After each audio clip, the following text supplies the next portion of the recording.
رزق الدين كله وكفى بالله شهيدا أشهد أن لا إله إلا الله وأشهد أن محمدا عبده ورسوله اللهم صل على سيدنا محمد وعلى آل سيدنا محمد قال الله تعالى في القرآن الكريم أعوذ بالله من الشيطان الرجيم إن الذين قالوا ربنا الله ثم استقاموا فلا خوف عليهم ولا هم يحزنون أولئك أصحاب الجنات خالدين فيها جزاء بما كانوا يعملون أما بعد.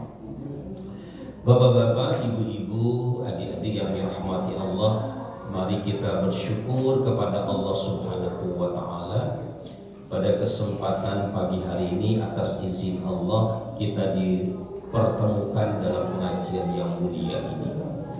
Mudah-mudahan seperti nama masjid kita ini, kita menjadi orang-orang yang diberikan cahaya, diberikan kemampuan, dituntun untuk selalu bertindak dengan benar, bersikap dengan lurus.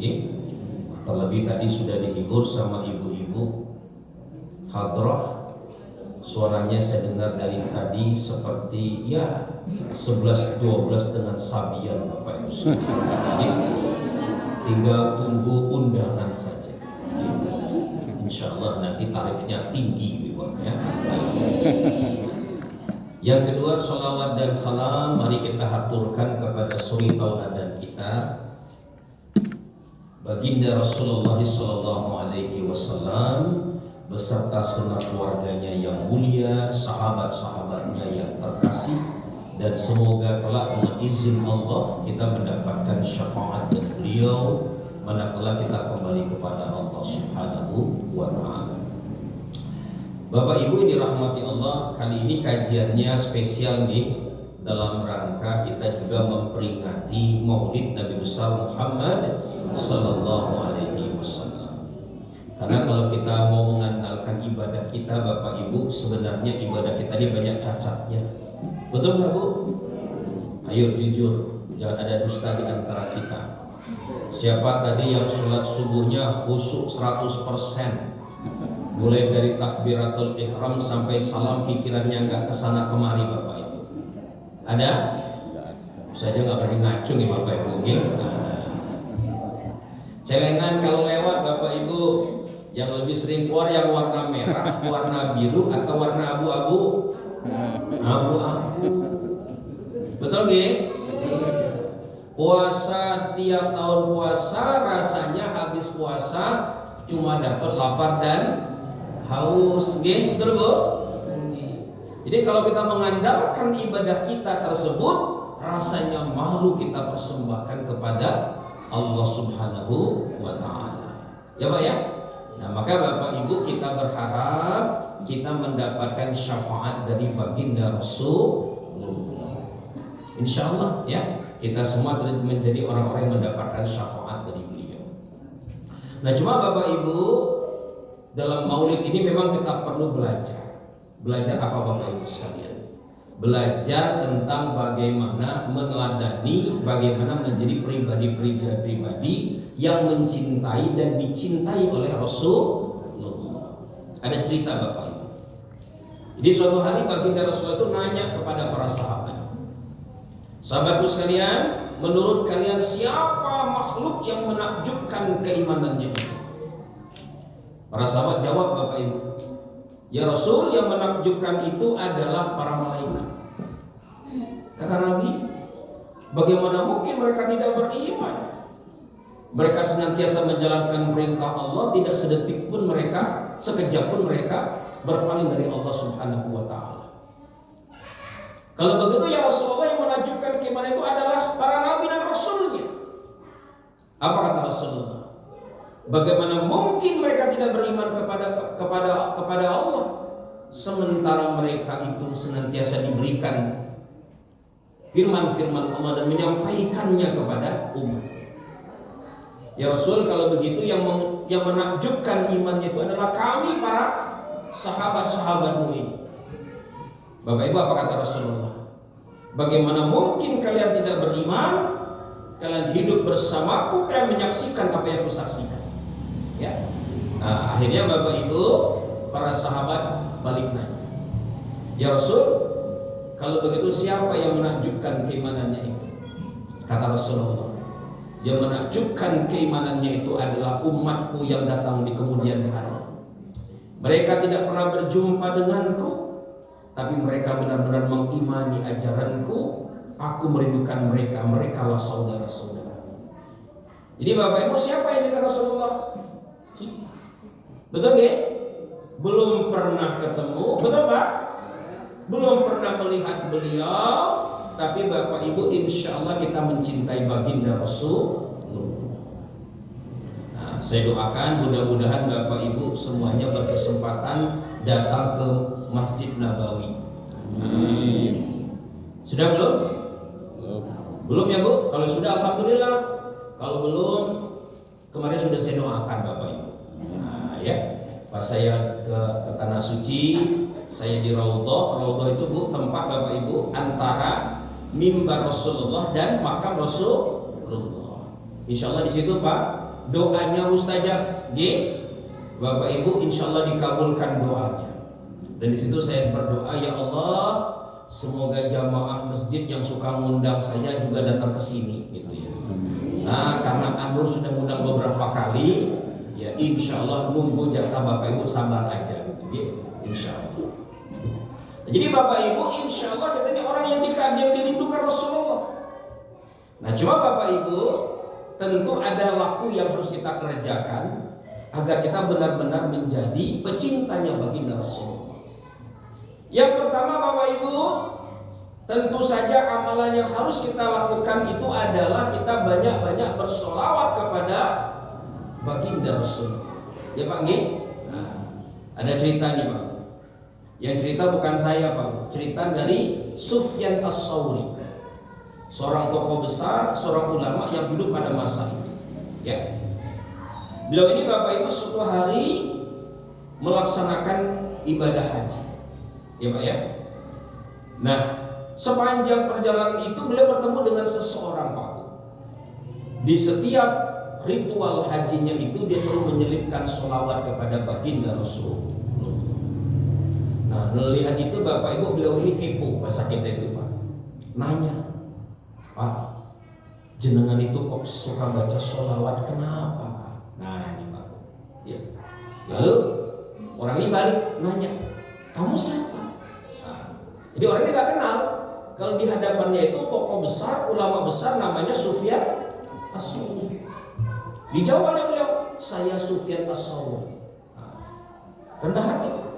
Tidak dijelaskan kayak sekarang, saya anggota DPR. Enggak, saya menteri, ya. Saya punya Mercedes, itu enggak kayak gitu ya. Saya Sufyan As-Tsauri. Ada apa? Saya nanya Pak, Bapak saya perhatikan sering banget baca sholawat. Kenapa Pak? Begini katanya. Waktu saya masih belia, saya pernah haji bersama dengan ayah saya. Tetapi di perjalanan ayah saya ini sakit keras. Dan tak lama kemudian ayah saya ini meninggal dunia. Dan ketika meninggal itu wajahnya hitam, perutnya bengkak. Dan saya sadar bahwa bapak saya ini banyak berbuat dosa. Ya. Nah, sembari menunggu pemakaman jenazah bapak saya itu, saya duduk di sebelahnya. Dan tanpa sengaja saya bermimpi. Dan dalam mimpi tersebut saya bertemu seorang laki-laki yang tampan rupawan, yang bercahaya, yang harumnya luar biasa. Lalu dia datang kepada kami, dia tersenyum. Dia mendekati ayahku, diusapnya wajah ayahku, dan wajah ayahku yang hitam kembali seperti semula dan perutnya kembali kempis. Dia mau pergi meninggalkan kami, saya tarik jubahnya. Siapa kamu? Dia berbadan tersenyum. Tidakkah kau mengenali? Dan aku pun menggelengkan kepala orang ini. Beliau menjawab, sesungguhnya aku adalah Muhammad Rasulullah. Bapakmu ini banyak berbuat dosa, tapi sepanjang hayatnya dia senantiasa bersolawat kepadaku. Bahkan di ujung kematiannya dia berminta tolong kepada aku lewat sholawat kepada aku. Maka aku tunaikan janjinya kepadanya.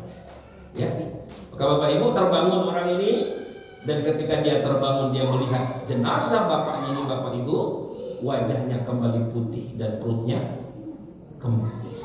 Ya, nah, jadi Bapak Ibu rajin-rajin baca sholawat. Ya, bareng-bareng ya Bapak Ibu ya. Saya dulu, mohon maaf ya vokalis ya Bu. Nah, walaupun suaranya merdu sekali dia, saya pakai suara saya dulu ya.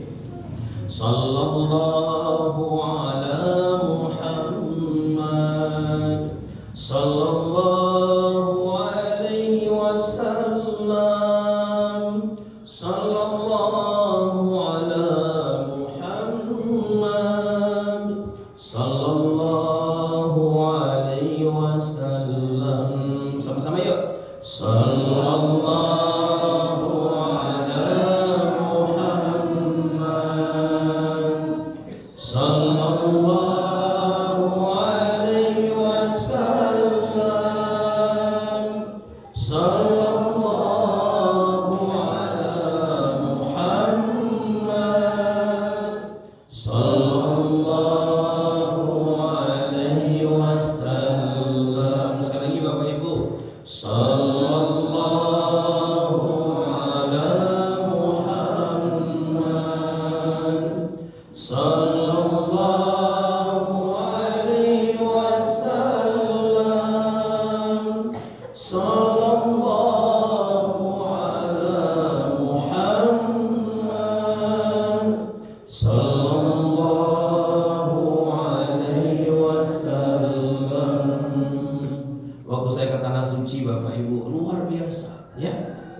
saya tuh semenjak mendarat di Madinah sudah nangis aja itu Pak.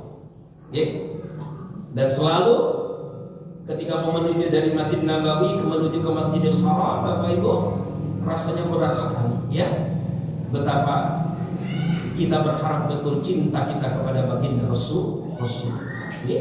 Bapak Ibu. Nah, maka Bapak Ibu yang dirahmati Allah, rajin-rajin membaca sholawat. Melihat masjid baca sholawat, melihat musola baca sholawat, itu Bapak Ibu. Bahkan ada cerita Bapak Ibu, ini cerita dari Madura Bapak Ibu, ya, cerita dari Madura, ya. Ada orang Madura di sini Bapak Ibu sekalian? Gak ada nih, nah, Madura itu. Pak Bu, di situ itu ada masjid,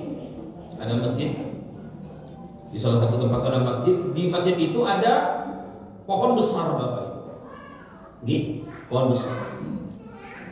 Karena banyak daunnya itu sering meranggas Bapak Ibu, jatuh ke ngotorin halaman masjid. Nah tiap hari Bapak Ibu ada seorang ibu-ibu, nun sewu Bapak sudah sepuh, sudah tua, selalu sholat zuhur jamaah di situ. Dan setiap selesai sholat zuhur Bapak Ibu, dia kumpulkan daun-daun yang meranggas yang jatuh di halaman masjid itu Bapak Ibu. Tiap hari begitu. Nah takmir ini melihat ada orang tua begitu kan mesaki begitu. Nah kasihan nih, pun sepuh kok ngumpulin daun-daun yang gugur gitu loh. Akhirnya diskusi jamaah Bapak Ibu sekalian, takmir perlu diskusi, disepakati pohon tadi itu akhirnya ditebang. Ya. Nah esok apa yang terjadi Bapak Ibu? Begitu si ibu ini datang, dia nangis Bu, karena melihat pohon tadi ditebang. Heran ini Bapak Ibu, heran ini.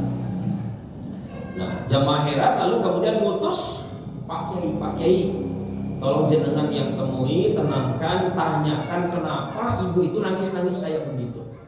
Ya. Nah, maka Bapak Ibu Pak Kiainya datang. Bu, kok jenengan ini nangis-nangis kenapa?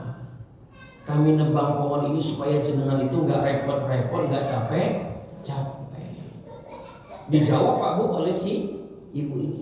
Pak Kiai, saya akan jawab pertanyaan Pak Kiai, tapi tolong jawaban saya jangan diceritakan ke orang lain kecuali saya sudah meninggal dunia. Pak Kiai boleh ceritakan.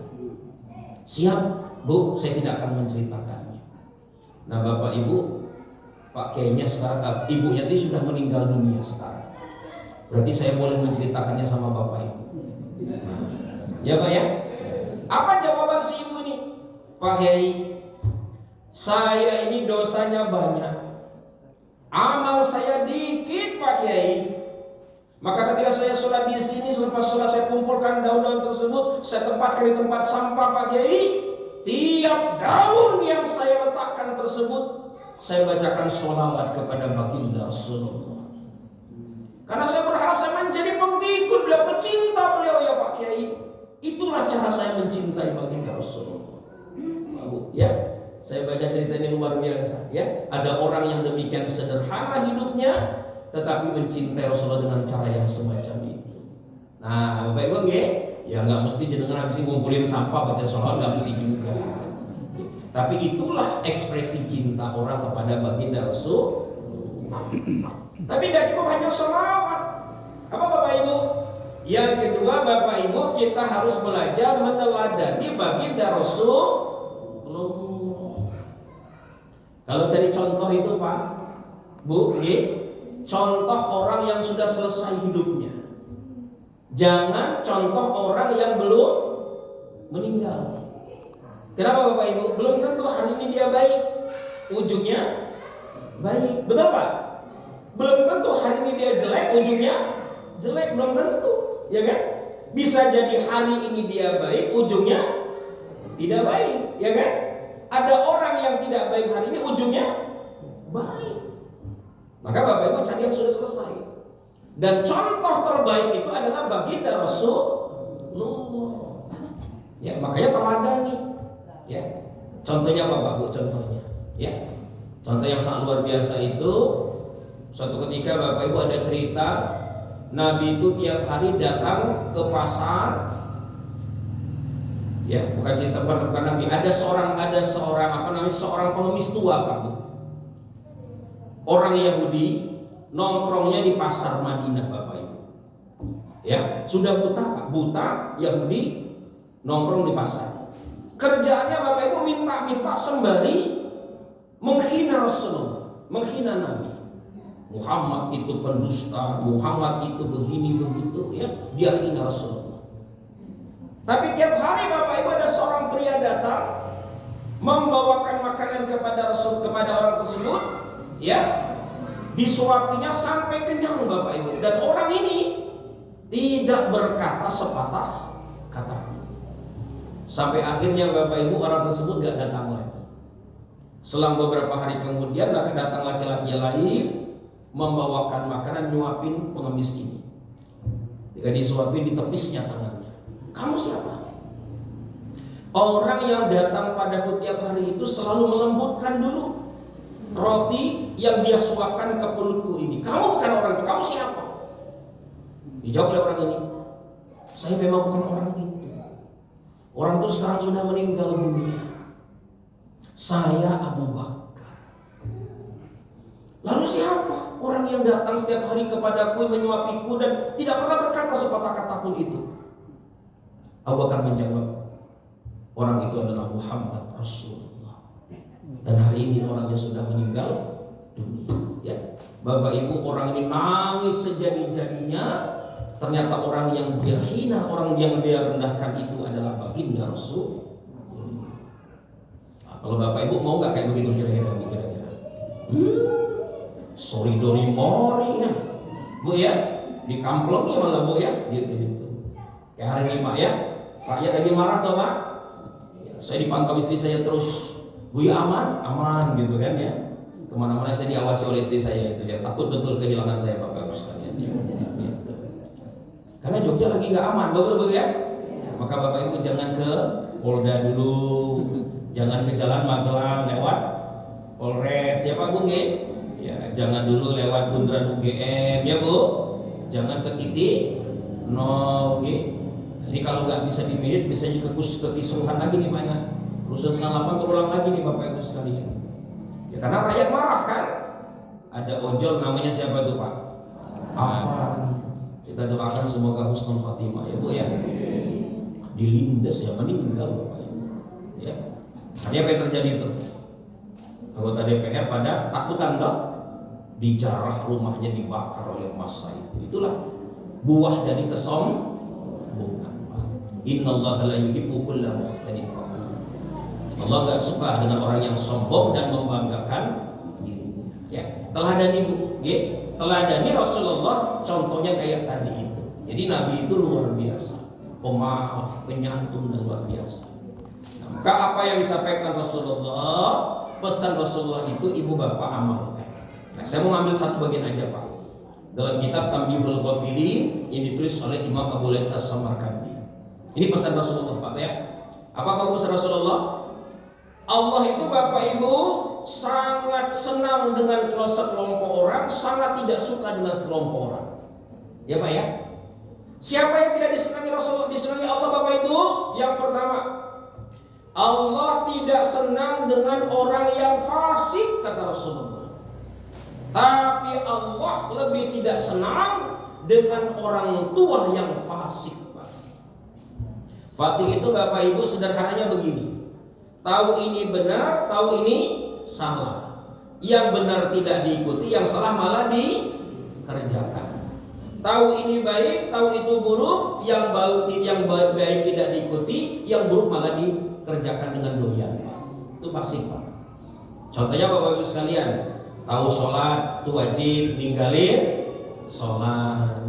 Tahu puasa wajib, ninggalkan puasa. Bapak Ibu itu fasik.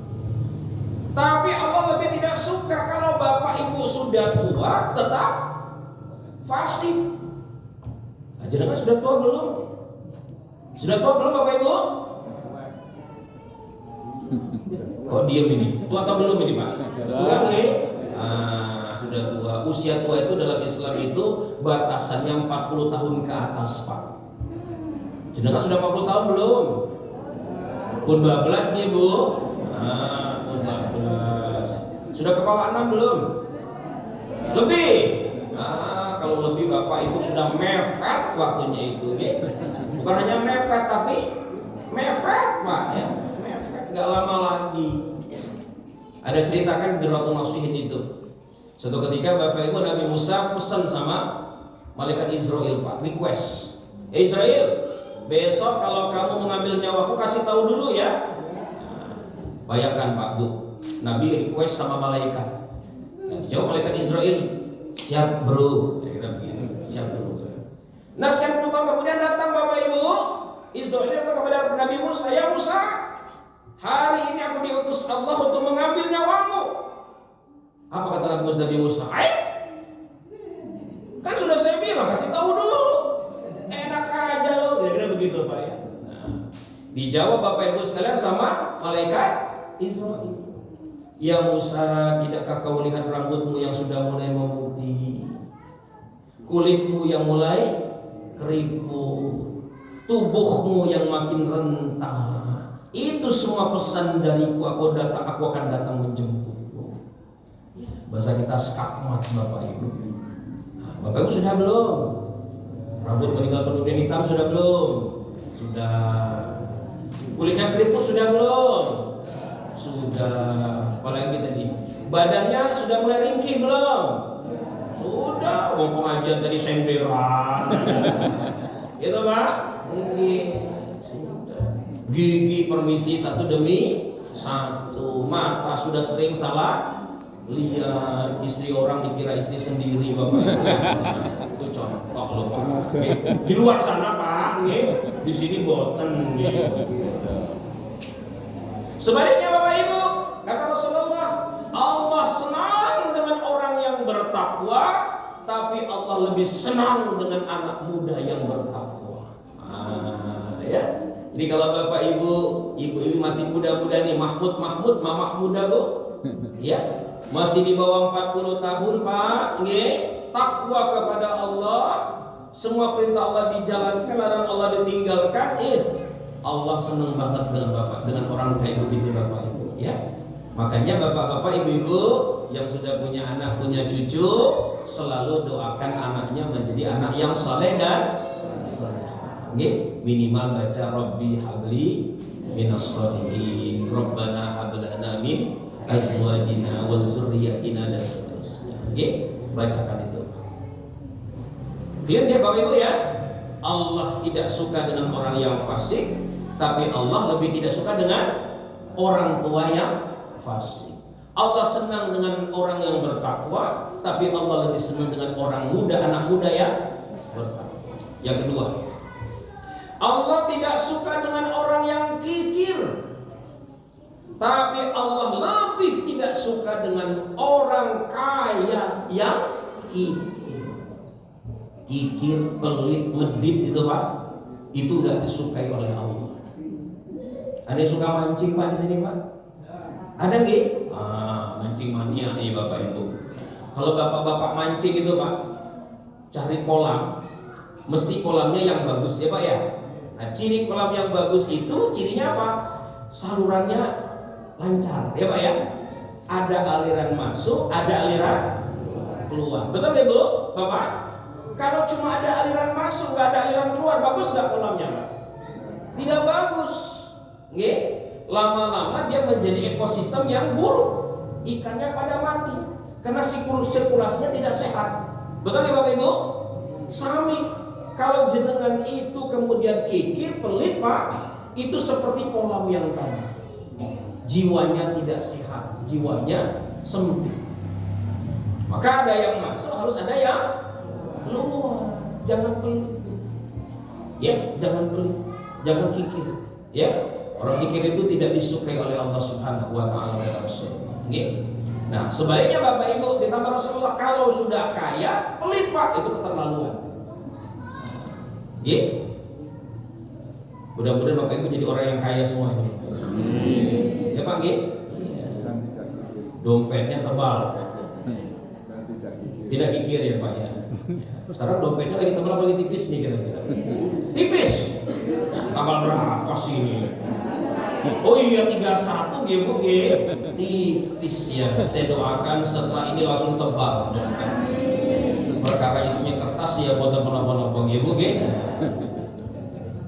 Sebaliknya Bapak Ibu kata Rasulullah, Allah senang dengan orang yang dermawan, tapi Allah lebih senang lagi dengan orang miskin yang dermawan. Ya Pak ya. Tahu kali bawang Pak? Kulon Progo. Tahu nggih? Nah, jadi kalau dengan jalan Bodian mentok di perempatan Dekso itu Pak, ke arah utara ke kali bawang. Suatu hari Bapak Ibu saya diundang ngasih pengajian Ahad pagi kayak begini Pak. Yang hadir Bapak Ibu 800 orang Pak. Sudah kayak khutbah Idul Fitri Bapak Ibu sekalian. Selesai pengajian 1 jam, saya didatangi bapak-bapak sarungan orangnya sederhana. Pak Ustadz, suatu ketika kalau saya kami undang Ustadz ceramah di Puncak Menoreh bisa tidak? Saya bilang siap Pak. Dia senang sekali Bu. Pak Bu, tiba-tiba ada bapak lain yang lebih muda datang kepada kami. Pak Ustadz, di kampung bapak ini semula yang muslim itu ada 60 kakak. Hari ini yang muslim tinggal 5 kakak. 55-nya sudah pindah ke agama lain. Langsung aja ke kristenisasi Bu, kira begitu. Bahkan dari 5 ini Pak Ustadz, 2 sempat keluar, 1 lalu masuk lagi. Bayangkan 60 tinggal 5. Nges gak Bapak Ibu? Ya. Tapi kalau kita telusuri kenapa seperti itu terjadi, karena saudara kita yang ada di sana itu kebanyakan ekonominya prasejahtera, alias apa Bu? Miskin. Karena beras, karena sembako, ya Bu karena beasiswa pendidikan, karena pernikahan beda agama, pelan-pelan habis itu Pak. Saya dulu nggak percaya Pak. Begitu saya ceramah di Kalibawang, saya dapat cerita dari sumber pertama, ya saya percaya. Ya, ternyata terjadi Bapak Ibu. Maka di sana itu dakwahnya nggak bisa kayak begini aja Pak. Dakwahnya sudah dakwah bil mal Pak. Harus bantu, ya nggak cukup mau diceramai Bapak Ibu sekalian. Nah mudah-mudahan Bapak Ibu tidak miskin ya. semuanya kaya raya insya Allah.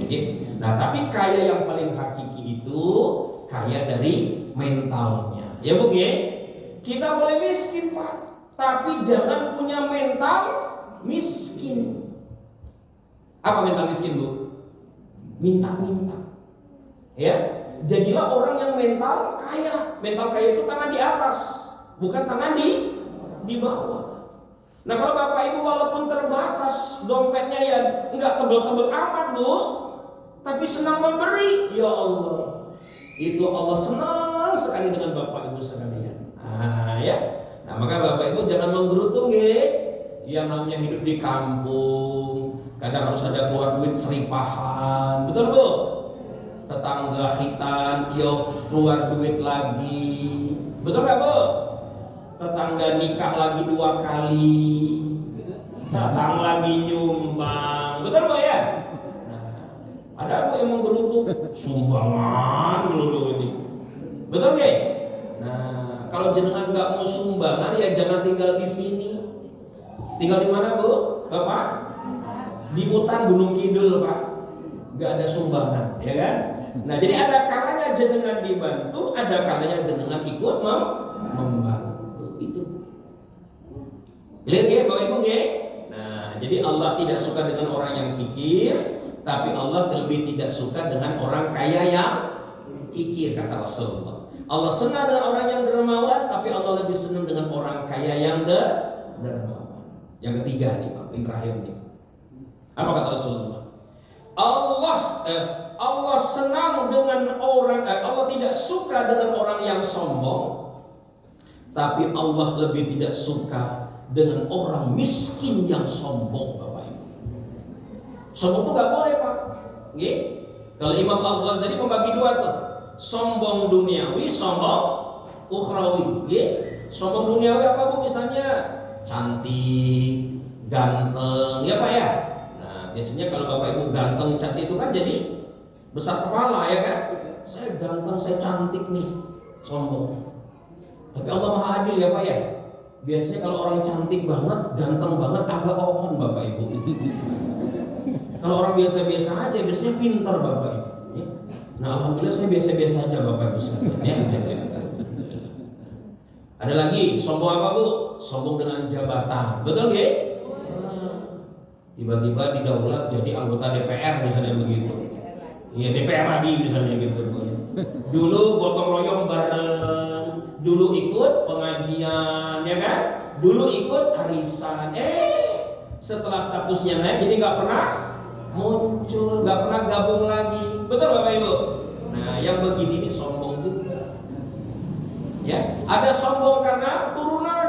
Ya. Sekarang banyak orang lomba-lomba disebut Habib ini Pak Bu. Ya. Habib Kiki cocok nggak Pak kira-kira? Nggak cocok, nggak ada wajah-wajah Arabnya Pak. Saingan Habib itu apa Pak? Gus namanya. Gus Kiki cocok nggak Pak kira-kira? Yang enggak, Gus itu untuk orang yang anak kiai. Ya Bu ngomong Bapak saya pegawai BUMN, ibu saya ibu rumah tangga, nggak bisa Gus. Kecuali nama saya Agus Kiki F. Wijaya, tinggal hanya dipinggirkan jadi Gus kira-kira begitu ya. Tapi tidak usah ya. Pokoknya yang penting Bapak Ibu kita jaga baik-baik nasab kita, tak usah berlomba-lomba mendapatkan gelar itu. Itu peruntungan yang Allah berikan pada segelintir orang.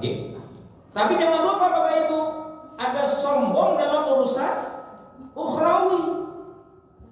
Kata Imam Al-Ghazali karena 2 hal. Karena ilmunya, karena amalnya. Ini Pak ya. Merasa sudah berilmu, gelarnya macam-macam. S1, S2, S3. Kita S apa Bu? ST ya. S jeruk ya, begitu itu Bapak Ibu sekalian. Beramal. Sudah haji 5 kali. Di depan namanya Halimah Sukamti. Kenapa Halimah? Haji 5 kali. Kan dulu ada Pak di berita itu. Jamaah dari mana itu? Dari Makassar itu.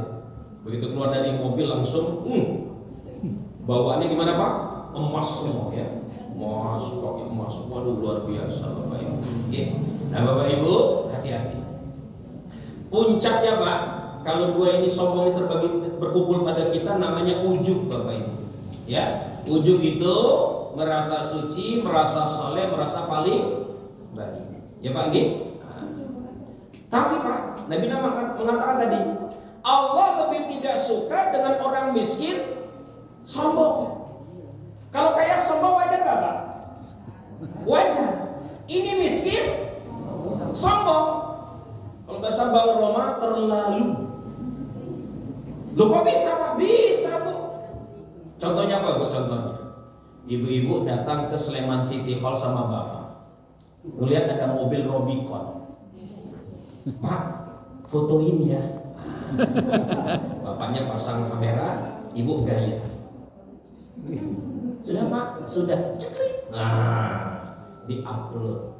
Apa kata orang? Wih, ya, Sultan dari Widomartani, Crazy Rich, gitu ya. Padahal mobil siapa Bu itu? Mobil orang. Dan ketika ibu foto tadi, yang punya mobil ada di situ. Lihat ketawa cekikikan lihat ibu-ibu. Contoh lain, kita mudik ke kampung Pak, ya, biar disebut sudah sukses ngerental mobil Pak. Sehari 500.000, mudiknya seminggu, berarti keluar berapa? 3.500.000, belum biaya yang lain, ya betul Bu? Sampai di kampung disalami, wih, sudah sukses. Di depan orang kampung kita tersenyum manis, hatinya meringis. Betul Bapak Ibu? Banyak nggak kayak begitu tuh? Banyak nggak gitu? Banyak. Itu ya Pak ya. Miskin tapi sombong. Bapak Bu, nggak boleh. Jenengan punyanya beat yang naik beat Bu. Ya Bu ya. Pak, jangan punya kijang yang lama ya pakai kijang yang lama Pak. Gak usah maksakan, ya Pak ya. Biar senyumnya tulus, bukan senyum meringis Pak.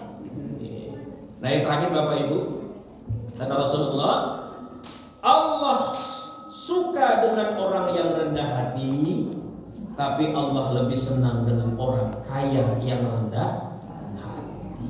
Nah, kalau Bapak Ibu hari ini disebut orang terpandang, hartanya berlimpah, tetap mendarat, down to earth, tetap humble, ya Pak. Insya Allah itu Allah senang dengan Bapak Ibu sekalian, ya. Walaupun kaya tetap ikut pengajian, walaupun kaya tetap berbau, ikut gotong royong. Bapak Ibu, ada undangan datang, selalu datang. Itu yang Allah sangat senang.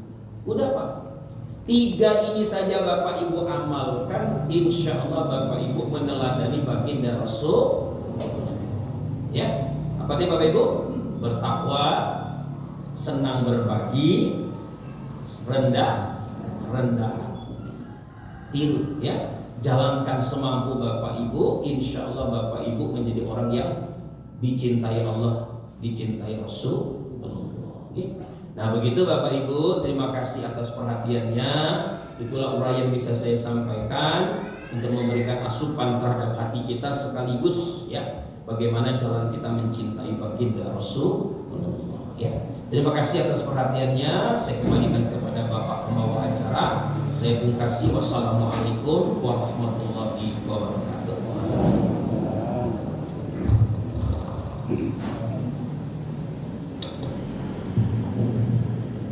Alhamdulillahirrahmanirrahim. Pengawasan satu dan saya kata Ustaz Insinyur Fatih Hujjah. Tengah-tengah sanipun jamaah rahmatullah menawi wonten ngabdi nyuwun pirsa sampun pirsa wekdal kula aturaken dhateng sanipun sampeyan monggo. Ada Bu, monggo Ibu silakan. Assalamualaikum warahmatullahi wabarakatuh. Waalaikumsalam.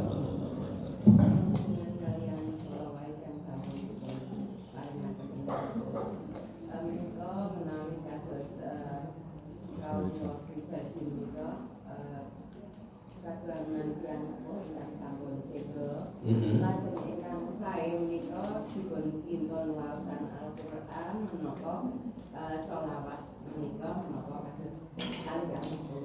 Menika biasanipun kita peruntukkan kita pinternakan secara global. Menarik kados yang sebenarnya ilah kabarodi akan sampai akan dibuat karena pakai itu bisa disebutkan katakanlah kalau ada seluruh jamaah, seluruh pengurus, seluruh yang berusaha di sekitar masjid itu secara global atau bagaimana selawat atau al-Quran. Oh, iya, baik Ibu, terima kasih. Ibu, ketika misalnya kita punya orang tua, sebenarnya seperti hadis Rasulullah itu bahwa kita ini kan semuanya kalau sudah mati terputus semuanya, Bu, Bapak. Idza mata banu Adam an qata'a amaluhu illa min salasin. Satu apa Bapak Ibu? Shadaqatul jariyah. Yang kedua, au ilmin yuntafa'u. Yang ketiga, au waladin sholihin yad'u lahu. Jadi Bapak Ibu, dalam hal ini kita itu memang sebaik-baik mungkin. Yang pertama tentu saja kita belajar mendoakan orang tua kita. Ya Bu, jangan pernah Bapak Ibu kita lupa mendoakan orang tua kita. Rabbighfirli wa liwalidayya warhamhuma kama rabbayani shaghira. Itu yang harus kita bacakan. Nah, kalau Ibu kemudian meminta doa dari yang lainnya, itu juga boleh ya.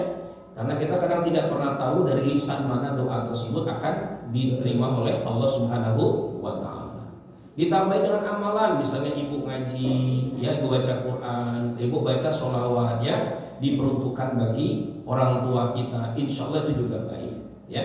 Tapi yang lebih baik lagi kalau Ibu memiliki kelebihan rezeki, kemudian diniatkan untuk orang tua, itu insya Allah lebih bagus, lebih mantap lagi, Bu. Kenapa, Bu?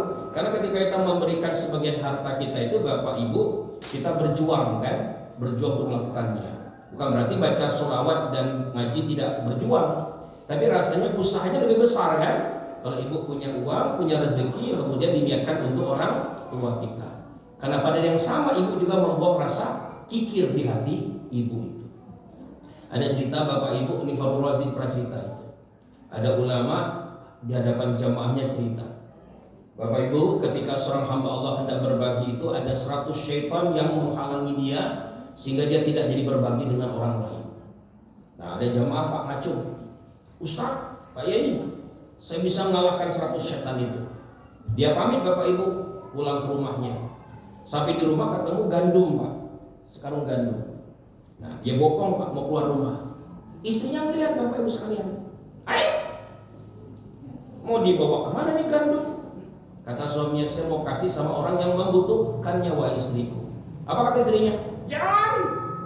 Besok kita makan apa, anak kita bagaimana? Jangan pokoknya. Akhirnya Bapak Ibu terjadi kayak di drakor itu, Bu. Tarik menarik, sini, situ, sini, situ. Akhirnya gandumnya ambiar, tumpah. Pulanglah dia dengan tangan hampa ke majelisnya. Pak Kiainya nanya, gimana hasilnya? Pak Kiai, saya bisa mengalahkan 100 syaitan, tapi saya kalah sama induknya syaitan. Dia bilang begitu. Siapa induk setannya Bapak Ibu? Istrinya. Bukan ibu-ibu induk setan, bukan ya. Nah, tapi maksud saya adalah kadang Pak Bu, yang namanya lawan kikir itu berat ya Pak ya. Iya. Nah, ketika ibu memberikan sebagian harta tadi, itu kan lebih berat perjuangan ibu-ibu ya. Nah, contohnya sederhana. Ini masjid contohnya mengadakan apa? Misalnya contoh renovasi. Pak, saya nyumbang nih 1 meter, 2 meter, boleh nggak pakai begitu? Boleh nyumbang semen, ya Pak ya, diniatkan, dinawaitukan untuk orang tua itu lebih bagus lagi. Itu dia Bu ya. Ada lagi Bapak Ibu? Tidak ada? Ya Alhamdulillah kalau tidak ada, nanti tanya sama Pak Nurfalis ya. Lebih berilmu daripada saya beliau itu ya. Nah, karena itu Bapak Ibu sekalian, jangan susah-susah nanya sama saya Bapak Ibu. Nah, demikian Bapak Ibu, semoga bermanfaat. Mari kita tutup dengan membaca doa bersama-sama. A'udzubillahi minasyaitonirrajim. Bismillahirrahmanirrahim. Alhamdulillahirabbil alamin. Hamdan syakirin, hamdan yu'afi ni'am yukafi mazidah. Ya Rabbana lakal hamdu kama yanbaghi li jalali wajhikal karim wa 'azimi sultanik. Allahumma shalli ala sayyidina Muhammad wa ala ali sayyidina Muhammad. Rabbana zalamna anfusana wa illam taghfir lana wa tarhamna lanakunanna minal khasirin. ربنا لا تؤاخذنا إن نسينا أو أخطأنا ربنا ولا تحمل علينا إصرا كما حملته على الذين من قبلنا ربنا ولا تحملنا ما لا طاقة لنا به واعف عنا واغفر لنا وارحمنا أنت مولانا وانصرنا على القوم الكافرين اللهم اغفر للمسلمين والمسلمات والمؤمنين والمؤمنات الأحياء منهم والأموات إنك على كل شيء قدير ربنا هب لنا من أزواجنا وذريتنا قرة أعين واجعلنا للمتقين إماما اللهم أرنا الحق حقا وارزقنا اتباعه وأرنا الباطل باطلا وارزقنا اجتنابه ربنا آتنا في الدنيا حسنة وفي الآخرة حسنة وقنا عذاب النار وصلى الله على سيدنا محمد وعلى آله وصحبه أجمعين سبحان ربك رب العزة عما يصفون وسلام على المرسلين والحمد لله رب العالمين. Demikian Bapak Ibu tausiah yang bisa saya sampaikan.